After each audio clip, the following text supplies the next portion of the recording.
अधिकारी 32 आहे. आमच्याकडे आता साहित्य वाटपाचं काम सुरू आहे.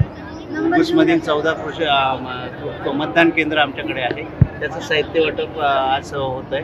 345 पासनं 362 पर्यंत माझ्याकडे केंद्र आहे. आज सगळ्या टीम्स तयार करून त्यांना साहित्य वाटप होत आहे. बोला ना, नंबर सांगा. बोला ना.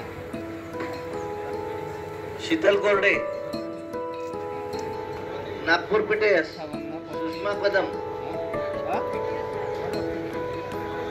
77 98 58.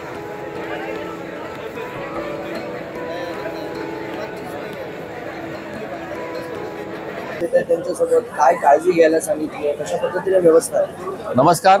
71 विधानसभा मतदारसंघातील उद्या जे मतदान होणार आहे 19 एप्रिल 2024 रोजी, त्या अनुषंगाने आपल्याकडे मतदान पथकं आज रवाना होतील.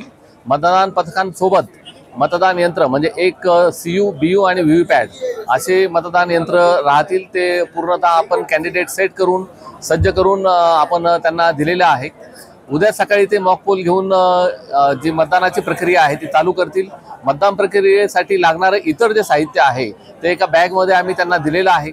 त्या बॅगमध्ये मतदान साहित्या व्यतिरिक्त एक मेडिकल किट, ज्यामध्ये ORS आणि इतर ज्या प्रायमरी स्वरूपाच्या औषधी आहेत त्या औषधीसुद्धा आपण त्यांना पुरवलेल्या आहेत. आत्ता सद्यस्थितीमध्ये 383 मतदान केंद्रांवर 383 मतदान पथकं आहेत.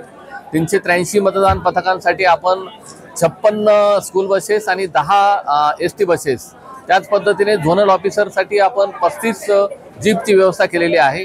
या सर्व वाहनातूनच सर्व पोलिंग पथकं जी आहेत ती पोलिंग पथकं आपापल्या मतदान केंद्रांवर पोहोचणार आहेत.